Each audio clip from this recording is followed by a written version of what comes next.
What is up, guys? It's Alex Johnson here, the founder and lead analyst at yardsperfantasy.com and senior writer at Player Profiler. Welcome into the 24th episode of the Feed Me Fantasy podcast. Let's eat. Ooh, that 2020 season was so crazy, but so fun. Can't believe it's over already.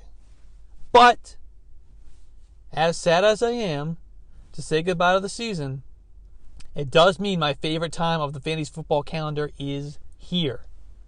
Rookie evaluations, baby. Yeah, let's go. And that's what I'll be delivering over the next few months as we lead up to the NFL draft and your dynasty rookie drafts. And that begins right here, right now, with this episode. And who better to start with than the Heisman Trophy winner himself, a national champion from the University of Alabama, wide receiver Devonta Smith. The way we're going to do these profiles is I'll start with some background, go through the player's college career, give you what I like and dislike about his profile, and deliver my final statement and dynasty outlook.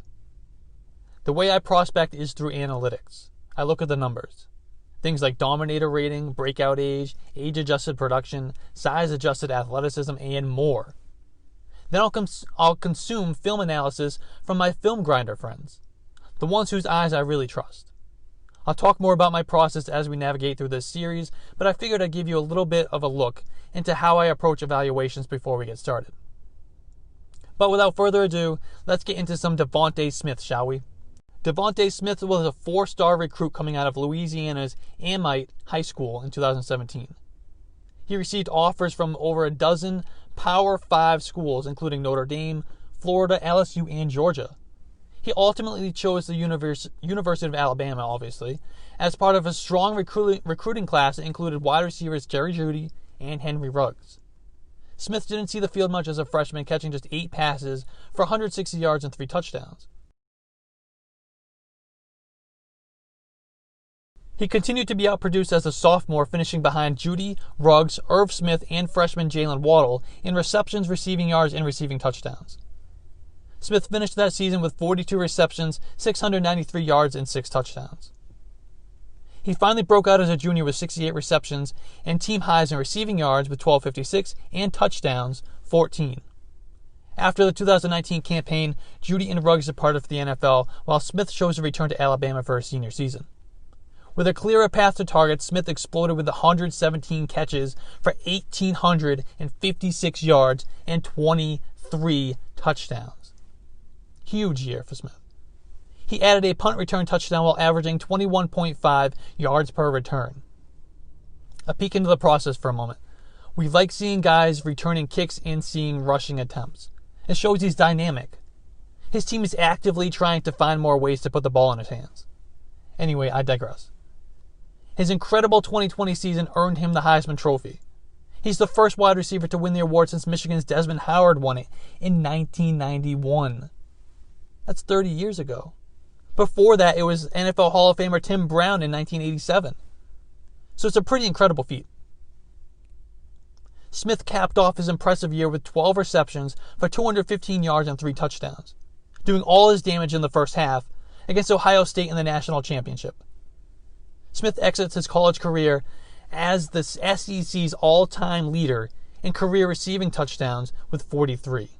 He did so on 235 catches for 3,965 yards.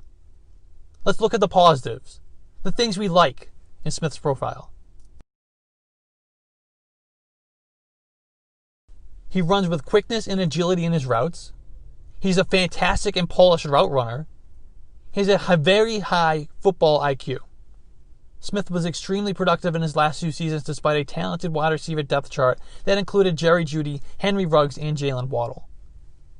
He's a small dude, but he plays above his size. We saw in his final season that Smith is a dangerous punt returner. We already discussed why that's important and why we like that in a guy's profile.